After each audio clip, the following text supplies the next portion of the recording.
Welcome back to another episode of Drop the Mitts Hockey Podcast, brought to you in partnership with Primetime Productions. We've got a really special interview today, World Junior preview for the gold medal game, USA versus Sweden. But first off, I want to introduce you guys to the founder of Everything College Hockey, one of the biggest college hockey pages out there, if not probably the best, the best and the biggest. James Murray. James, how you doing, buddy? I'm great, man. USA has a chance to win the gold today, so it's always a good thing for me. Man, I'm fired up. It's going to be an unreal game. I mean, we also have college hockey's back tonight too. Pretty much full win, so it's a great day. Great day to be a college hockey fan. Yeah, man. Honestly, I love your guys' page so much. Everything that you guys have built there, definitely like my go-to for all college hockey content. Thank you. But first off, I want to get into this gold medal game, man. Like especially yesterday, what a game. Like, I think the inconsistency of the refs, just, the up and down of the ice, there were some crazy calls, some crazy non-calls. What were your thoughts on yesterday's game? Yeah, I thought it was silly for the refs to swallow the whistle the whole game and then to break it out with 3 minutes left in the game. Just how physical that game was and back and forth. I don't know. I hope they swallow the whistles today. There's just no penalties. That's the easier way to put it. Easiest way to do it, I mean. But great game overall. I think the U.S. came out, had their chance and didn't score. Finland scored, and then they played their game more defensively. And I'm surprised with the period that the U.S. came out with in the second because they dominated that period. And then once I saw that, I was like, oh, they're going to win this game. It took till the end of the third to do it, and then they held strong. But it was a good game overall. And the World Juniors has been pretty good overall too. I've seen a lot of talent. It seems like every year it just gets better and better. So.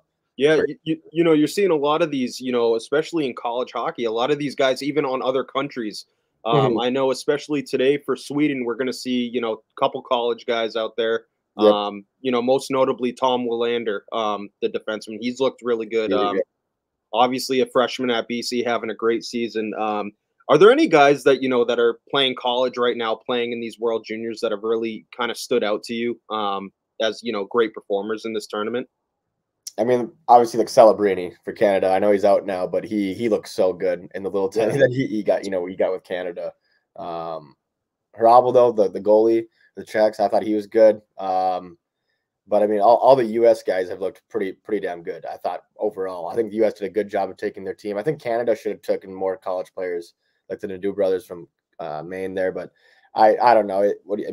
Canada definitely needs more college players. I'll say that. But as far as the rest of the guys, I mean, every single guy in the U.S. has proved that they belong there, and majority of them are high draft picks. So, yeah, man, you mentioned the Nadeau brothers. I mean, they're ripping it up right now at Maine. I was shocked that they didn't make this roster. They didn't even get the tryout. I don't think they didn't even get the tryout ask. I'm pretty sure.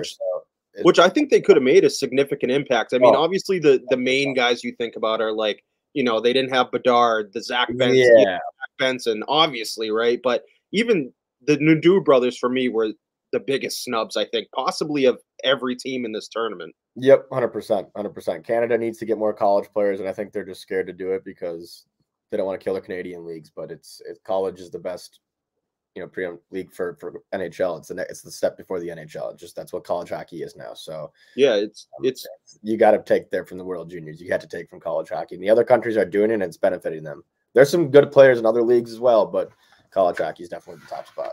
Yeah, I mean, again, you're going to see the number one overall pick, I mean, from college hockey, right? A Canadian kid making the jump to college. Yep. And as a 17-year-old, ripping it up. I mean, what Macklin Celebrini is doing at BU as a 17-year-old is unbelievable. Yeah, really good kid, too. Made some content with him out at BU a couple of weeks ago. It's still coming out, so we'll be tuned in for that. But, I mean, just solid kid. When I just remember meeting him at practice, and I was just like, whoa, this kid's mature at 17 years old. And then I saw what he was doing on the ice. And I don't think I've ever been that blown away before by someone's talent on the ice in practice. The kid's 17. So he's the real deal. I mean, I think one more year at BU wouldn't hurt him at all to stay for one more year. But he could. He's good enough to go to the NHL right now if he wants to. Man, the thought of Yzerman and Celebrini playing together is that's unbelievable. Yep. I think, Hudson will be gone, but he's been fun to watch. I think yesterday, we're just watching him skate out there in a big game like that. And he's just skating circles around people. That was cool to see. I mean, yeah, dude. He's ready. Johnny Lazarus just made a post about, you know, the best skaters in the NHL, and like first one that comes to mind, not even in the NHL yet, is Lane Hudson. I mean, I Yeah, saw, you know, Bernie, you know, who makes content with you, yeah, unbelievable kid, awesome guy, made that awesome video, and it literally shows exactly how crafty and how much of a gifted skater Lane Hudson is. I yeah. mean, he immediately, as soon as he gets to the league, he's going to be probably one of the best skaters, offensive, He's a defensive. competitor too. Yeah, I got to see him at practice too that day. We mic'd him up a little bit. You'll see that in the video a little bit, but just the way he takes, you know, in the weight room, everything just takes every day seriously and wins. He's a winner. I'm just excited to see what he can do. I think he's the next Quinn Hughes in the NHL. So, Yeah. yeah, Yeah, and the fact that he fell to the second round, especially to the Habs, I mean, that yeah. decor already is, you know, they're a young decor, but he's going to That's be a huge like addition. Brindley falling to the Blue Jackets in the second round. Kind of, I know Yep. different positions and stuff, but like still, like how did he fall? You know that far. And Brindley's such a good skater. He impressed me the most on USA yesterday, and yeah, I don't like Snuggerud not getting enough time out there. Oliver Moore looked good. He had his chances. I mean, this team's so stacked. Yeah. It's they're, everybody's got a chance. they're so fun to watch, and man, like Jimmy Snuggerud yesterday looked like vintage fucking Ovechkin from that spot, Yeah. man. That thing was a P. Yep, another really good kid, buddy of mine. He's gonna have a good NHL career. He's ready to go Yeah. too. You put the puck on the stick, good things are always gonna happen. So, yeah, we'll see, man. I will be shocked if the U.S. loses today, but the only thing Sweden's got going for them is that, I mean, they do have good talent, but it's in Sweden, so it's gonna be a home game for them, and that's gonna be hard for the U.S. to go against. It will be, but it will be a difference maker. But yeah, I'm pumped.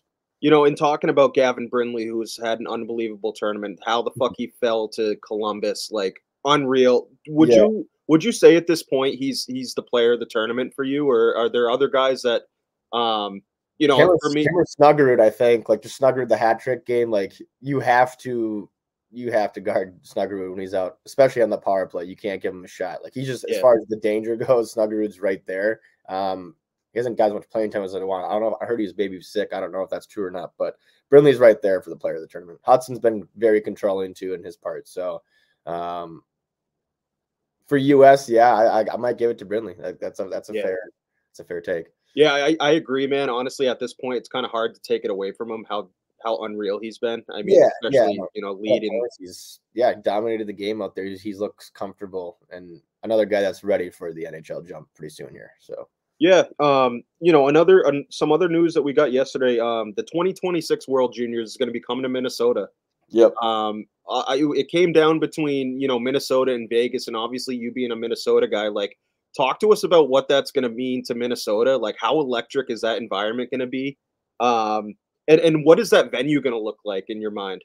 Yeah, there's gonna be a lot of partying. I have a feeling right outside St. Paul and 7th Street there. I just knowing from experience and growing up in Minnesota playing hockey up here, it's crazy. The fan base is crazy, but the high school hockey tournament, you know, same age relatively, so it is the craziest event I've ever been to. It's just 19,000 people packed into that arena for a high school game. So kids a couple years older, but now the best players in the world at that age, pack it into the XL Energy Center is going to be chills. You know, Yeah, chills with all the history in Minnesota too. It's going to be packed. The red, white, and blue. The X will be sold out, and then Mariucci too. And then the ties with Herb Brooks and all that stuff here. It's going to be insane. so Everyone's going to travel outside of the state to come here just to be in the area. Really, go to yeah. the bars, party with people. It's gonna be nuts. No, I know it's on my bucket list. I mean, even before they announced this tournament, to go to the high school championships, because dude, you look at the stands, it looks like a freaking college hockey game. You know, like Yeah, man, it's electric. Like having a student section with the bottom bowl, and you have the top bowl of the NHL arena. It's insane. Like the one school student section starts in the bottom, takes up a whole section, and then goes to the tops of the third deck, and it's just packed. It's so cool. that's unreal, dude. I'm so fired up. I know for sure I'm going to the World Juniors in 26. You know, hopefully, Yeah. definitely the high. I was thinking about doing high school either this year or next year. For sure. I would this year. The talent, I have yet to make it to a game this year, but I've heard the talent's been unreal, and I'm actually planning to go to my first game tomorrow night in Edina. So Nice. there's really good talent in high school here, and it's fun to watch the atmosphere. There's been packed arenas here, so it's definitely growing, and with social media, it's just going to grow more. But Yeah. It's very comparable to football in Texas. It's the same thing. Oh yeah, dude. And like even you bring up the football in Texas, that's exactly what it reminds me of, because you go to Texas and you see these like massive stadiums. Yeah, multi-million-dollar stadiums for high schoolers. Yeah. we don't have the multi-million-dollar arenas for high schoolers here, but we have the fan base. Right. Fan base. So yeah. Yeah, I want, and I wanted to, in having you on, man, I kind of wanted to get to know you a little bit as far as like how you started everything college hockey. Like obviously you had to have been a big hockey guy, and like what kind of inspired you to start this whole thing? Like, and obviously it's taken you to some unreal places, some unreal venues, games, whatever. What inspired you to start this whole thing? I think just a lack of coverage for college hockey. I grew up going to all the Gopher games with my dad, so a lot of them. And that was just like a big thing for me is I want to create that experience for other kids because that's what I love so much. And it got me into the game. For me, like college hockey, the atmosphere is so unique and so different than going to an NHL game where it's quiet kind of the whole game other than the arena pumping in music, which is good. They do it at the right time, at least during, whistles and stuff. But for the college, the band, everything, the student section, I thought was so cool. And these kids get to play, a chance to go to school and play in front of all their like classmates and stuff like that. And everyone's cheering them on. It's a party. It's the whole scene. It's really cool. So that's what I wanted to grow, and no one was kind of doing it. So that's how I did it. I stopped playing in high school due to injuries. Then I started become a student manager, and I knew I wanted to do that maybe at the NHL level. That was kind of my goal at the time. And then went to college at Bemidji State, and they gave me a job there to be a student manager with the team, and then did that for a year. Then a guy transferred. I moved in with the team, and then used their kind of connections to help build I started the Instagram once I moved in with the team, and used their connections to take over my Instagram stories, like other players around the league. And that happened and it kept growing. And then, credit to Grinnell and Chicklets over there. And then they followed me and gave us credibility a little more. And, I just kept posting, kept doing my thing, then added guys on, and it kept growing. So just kind of found the needs and the wants of the fans too. So, I've been building out that for 5-6 years now. So 6 years. Dude, what you've built is incredible. Like every single school, like you don't miss anything. We're trying. We try to spread it out. That's, I think for like, I do get a lot of DMs like, yo, well, you guys never cover these schools, or cover more women's hockey. Like for us, it's like, it's not even our full-time job yet. It really is. We all have full-time jobs on top of this, and we're covering, like the NHL has a whole media team of 20 people that cover the NHL, and that's 30 teams, 32 teams, whatever. We have 65 teams we have to cover. So that's 2 NHLs with not a ton of money coming into us for doing what we do. So it's tough to cover every team. And we obviously have to cover the big schools and the schools that are winning, because that's what people want to see, and the talent. But no, it's been a blast. Thank God for all the connections he's given me, and all the, there's so many young players that I'm now connected to. It's been pretty cool to see, and to be a part of every day. I wake up and I have the studio here with all these lockers and jerseys. It's really cool. Yeah, dude. And honestly, like you mentioned it, like it's just a group of you guys kind of just making content. Like I think a lot of times people don't understand that it's just you guys, and a lot of it's not even full-time job. You know what I mean? And like for you guys to cover I still think you guys do an incredible job. Like covering every single school. And most recently, your vlog with Cornell, man, I watched that. I was like, I did not realize how electric Cornell was. And I think it was, I think actually it was Grinelli. They were interviewing Maine's coach, and he was asked, I think, the most electric barn that he's, been to. And I think Cornell was brought up, but talk to us a little bit about, what you got to do at Cornell, and what you, your favorite parts of it. Yeah. I think we flew in, and then they had a game the night before, because we went to the Harvard game. That was the game we were shooting for. Who did they play the night before? Dartmouth. So I remember walking in there for the first time. I just got off my flight. I was exhausted. I rolled to the arena. I had no idea where I was going. This girl directed me in. And it's like in this building. I just had no idea where I was. All of a sudden, I'm walking through these doors, and I find the arena, right? But I walk in there and it's packed. There's not one seat open at Lino there. And this was for me, the coolest moment, maybe one of the coolest moments of what I had in hockey. Because you come in on the concourse, and then the arena is kind of below you. Yeah. The locker room's on concourse level. The arena's below everything. But I walk in there, and there was not one fan, not one on their phone, not one. Everyone was watching the game, and it's packed. I don't know how many seats 4 or 5,000 people, whatever it is. It was not one seat open. Everyone was watching the game. It was like a religious feeling walking into there. And then it was loud too. Everyone understands the game too. They know their hockey. They're diehard Cornell fans. You had like all the students on one side and then all the kind of like townies on another side, but all together, it's just an unreal atmosphere. And then the next game, Harvard, the next day, that was maybe the coolest moment I've had in my hockey career. Just being, because we're filming, we're walking down the tunnel with the guys, and you're at the locker room here, and you're walking down the stairs as they hit the rink full speed, but you can hear the fans because they're under the student section just chanting the tunnel shake. It's nuts. Like I had chills the whole time. And then after that, they hit the ice, and then all the students are throwing fish on the ice. It smelled so fucking bad down there, dude. It was the worst smelling ice I've ever smelled in my life. After all the fish were throwing newspapers, the bench filled with fish. I'm helping pick up fish on the ice. It's such a cool, unique atmosphere, man. College hockey's the best. It is. Yeah. Cornell does it right. And if I'm a recruit, there's no way in hell if Cornell offers me that I'm saying no, unless it's another top 5 school offering too. But like, dude, it's top notch. Yeah, and like again with the vlogs that you guys do, it literally put you like you feel like you're there. You know what I mean? Like you feel that that's kind of the goal, and we want to grow the game. I feel like that's the best way. Now we have Grinnell helping at Chicklets. He's doing some videos at schools too, kind of the same thing I'm doing, but like they cover more of the day in life stuff. But it's good just to get exposure for the game, man. We need it so bad, and we can only do so much. Like I said, there's 65 teams, dude. There's so many teams involved with it. And it needs to be constant. It needs to be an every year thing, and I think these schools now are starting to understand like how important media is. Like a lot of the old people don't understand that stuff at all. Like my parents don't understand it, but and a lot of these people in power are at the schools are older. But the schools that use the media, like look at Michigan right now. They have more followers than us, I think. I think they're 170,000 or something like that.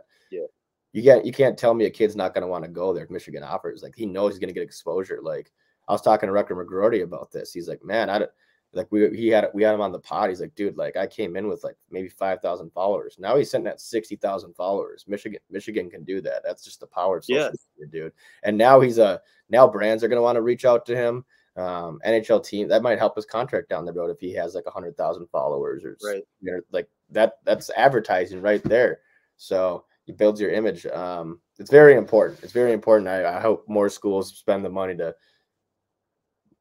make good quality content for their players and their schools. Yeah, I think I actually just saw most recently too. I think UMass just got a recruit, and he was saying, I think it was actually Grinelli that posted it, and he was saying that he saw the facilities on Chicklets University, and that's how that kind of helped him make that decision. Like that's incredible. That's exactly what this day and age needs. Like we kind of have seen hockey dying down a little bit. But I couldn't agree more with you. Like the social media aspect of things is going to be fucking huge, dude. I've had players overseas message us multiple times saying, "Yo, this is so cool. I had no idea. Or how do I get to hockey?" Stuff like that. Like even the conversation starter is so important. So like a lot of the overseas, like even in Canada, they don't know about it. So with social media, it's all kids can reach it now from other countries, which is huge. Yeah, it's awesome, dude. And like I said, what you guys are doing, what Chicklets University kind of following your guys' footsteps. Is going to be it is huge for the game of hockey, and I respect the hell out of what you guys are doing.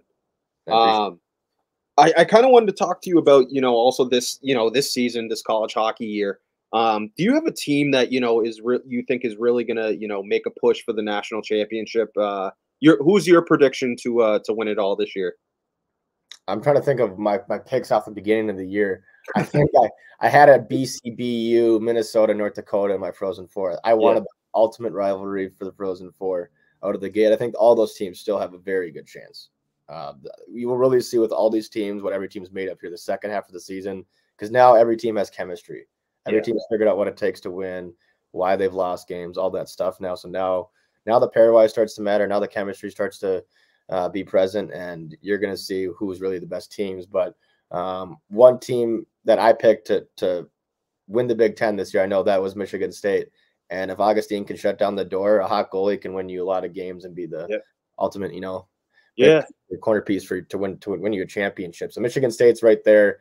I think BC is probably on paper. Like with that line, it depends if that line can keep winning them games. But that line, I don't see how they don't win it. Or BU, like Celebrini. Those would probably be one of my two picks is BU or BC. I don't know who I want more right now. That's tough. Yeah. Michigan's been kind of disappointing to me as far as the record goes this year. They have a lot of talent too. They could go on hot and win it all. Right. They could. Maine has been the biggest. Maine too, man. Here. Yep. I don't know. If I had to pick one though, right now, give me. I'm taking BU. I'll take BU right now. I'm taking Celebrini. I can respect that. Man, honestly, you brought up Michigan State. So when Michigan State was at Conti Forum playing BC, and man, they were a team going into the year. I didn't realize, man, they have a couple really special players. You mentioned Augustine could steal them games. Isaac Howard is fucking filthy. Yeah, he's had a good year. Yeah, dude. He won it last year at Duluth, and he came into Michigan State and has done it well. Red Savage, another player that's came in and done a hell of a job. So yeah, and they got obviously one of the top prospects this year. One of my favorite prospects coming into this draft, Artem Levshinov. Yeah, watching him, man, being as a freshman, he's unbelievable. Like I think he's the man. No, Michigan State's done the coaching staff there, friends with a couple coaches there, done an excellent job. Excellent job of recruiting and building what they have now. So unreal facility too. I remember I was there last year. We were doing a video for Bowling Green on the road, but the Michigan State guys texted me. He was like, "Hey, come check out our locker room before the game," and I was blown away. That was the coolest thing I've ever seen. So plans to go back out there this year. Actually, we're trying to go back out there. Might be a one weekend, one night at Michigan State, one night back at Western Michigan, because last year that was the best atmosphere I've seen in college hockey ever. Was that game, Western Michigan versus Michigan? I don't think I'll ever beat that one. Yeah, dude. And like, again, all these schools, man, this is going to be a really fun, it's going to really come down to the wire, which team, gets hot at the right time, can stay healthy. Yeah, you got to stay healthy too. That's a big thing right there. Who knows? That could kill it. It could kill any team. You have any Hobey Baker predictions? I think I know who you're going to go with. And I think I definitely I picked Snuggerud at the beginning of the year. I think the Gophers have had a down year. It's still a good year. They're still up in the standings, but like Snuggerud, like we've seen in the World Juniors, can be very down. Celebrini, Zeev Buium. I don't know. He's been, to me, unbelievable all season long. But to me, he could be the reason that Denver goes and wins the championship. Right. Like he's that good. He's looked good in the World Juniors. His ability just to get to the net too. Defenseman, he can do it all. So bunch of freshmen that could do it. Man, it's hard to pinpoint. Like any of the guys on the freshman line at BC could win it. Cutter might win it. Cutter too. Yeah, man, God, now that it's picked BU, it's like, how do you not pick BC with Cutter and then the whole freshman line? They have, I'm fired up. I'm going the Bean Pot, dude. I'm so fucking fired up. I don't know if you guys are going to be there. We're planning on going right now. It's not confirmed, but as of right now, we're planning on going ourselves. So at least for that first round game, the BC-BU game, because man, I wish it could have came down to like a BC-BU final. Like I don't know, know, but it's just risking it because then both teams have to win. At least you're getting it for sure right now. Yeah, and I get it. Standings, like it's gonna be insane. It is gonna be insane. I'm fired up for it, dude. Yeah, we'll see. We'll see what happens. I don't know who to pick in that game, but that'll be fun. And all the conference tournaments. Now it's the second half of the season, so we get to look forward to the conference tournament, which is my favorite.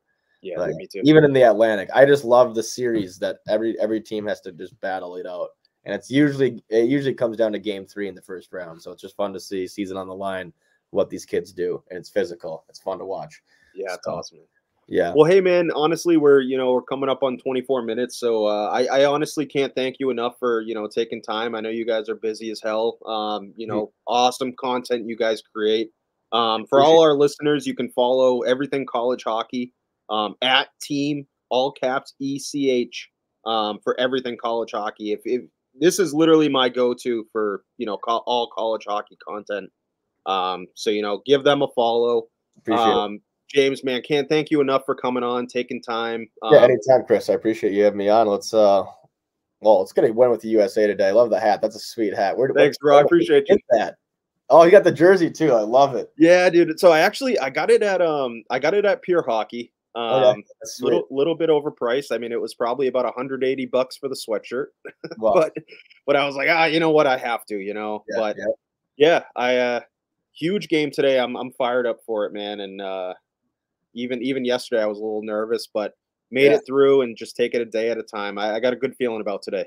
Hey, well, on our Instagram, we have another giveaway. We're doing guess the first goal scorer. We're giving away a free college hockey jersey of whoever gets it, whoever we pick's choice. So we Awesome, just man. put Well, in the yeah, random generation, and we just pick a random person. The computer does it for us, but they're getting a free college hockey jersey if you guess the first goal scorer. Hopefully, we get one today. dude, I hope so, man. We didn't score in the first. I was like, oh, did I jinx it? But Well, yeah, awesome, man. Again, yeah, can't thank you enough. And enjoy the game today and keep killing it over there. yeah, You guys are doing awesome work. You guys are unbelievable dudes. So love to see you guys doing well. And yeah, keep ripping it up, man. yeah. You as well, Chris. Keep grinding. All right, buddy. Take Thanks. care. Yep. Bye. That was James Murray of Everything College Hockey. Like I said, if you guys have the opportunity, I mean, definitely, you guys are college hockey fans. Go follow their content. I mean, unbelievable guys over there. Obviously, James Murray is an awesome dude. Our our good buddy, who I had the opportunity to, film some content with when Jeremy Swayman was, we got to film some stuff with Jeremy Swayman. Bernie Parisi, you can follow him too. He's a digital creator, unbelievably talented kid. He's the one who films all their stuff, and I know they got a couple other guys, a part of Everything College Hockey. So yeah, definitely go follow them. We both feel really good about Team USA today. It's going to be an awesome game. It's obviously nerve wracking, especially after yesterday's game with the officiating and just Team USA pulling it out last minute. So yeah, go USA. Hopefully they take home the gold today, and yeah, take care, everyone. Be safe and have a phenomenal weekend. Bye, guys.